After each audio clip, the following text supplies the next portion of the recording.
Welcome to the recording of the first part of lecture for section 6.2.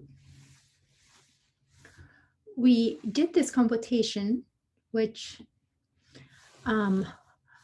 made us guess that maybe the derivative of the function where you have a number to the x should be a multiple of that same function. Let's do the actual computation. By definition of derivative, we can compute this by computing the limit as h goes to 0 of the quantity f of x plus h minus f of x divided by h. I replace f of x plus h with 5 to the x plus h, and then f of x is 5 to the x.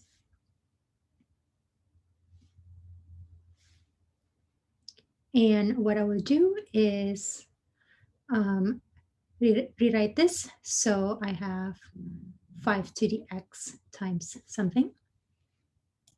So I have 5 to the x times 5 to the h minus 1 divided by h. And now I see that I have this quantity 5 to the x, which does not depend on h. So I can move it outside of the limit, and that is what I will do.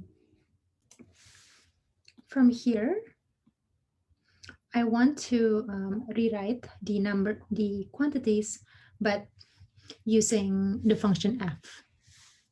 So first, let me replace this 1 with 5 to the 0. And I will rewrite this as f of h, and this one as f of 0. F of h is the same as f of 0 plus h. And now we have something that is by definition equal to f prime at 0. So the derivative of f is f prime of 0 times 5 to the x. And this means that the rate of change of 5 to the x is proportional to itself, because this quantity here is just a number.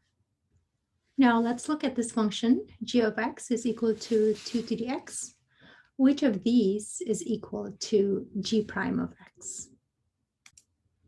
Using the same computation as before, but replace 5 to the x with 2 to the x, we get the conclusion that g prime of x is equal to 2 to the x times the derivative of g at 0.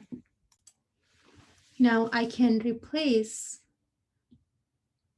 5 to the x with b to the x, and we will arrive at the same conclusion that the derivative of b to the x is equal to the derivative of b to the x at 0 times b to the x itself.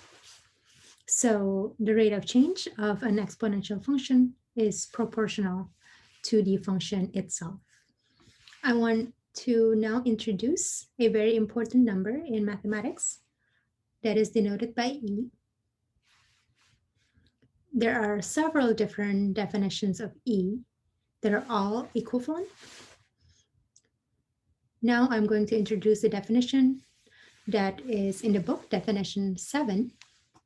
So this number denotes, it's a unique number. There is only one number called e, and it is a number such that if I take e to the h minus 1 over h, and I take the limit as h goes to 0, this is equal to 1. And there's only one such number where this is true. Now I want you to vote. Here I have the function e to the x.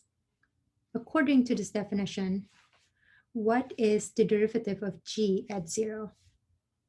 Just a warning, this is g prime, this is not g.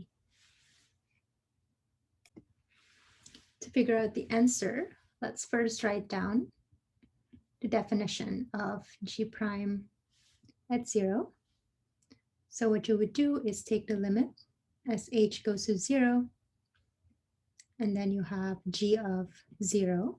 This 0 comes from the fact that I have 0 here, plus h minus g of 0 over h.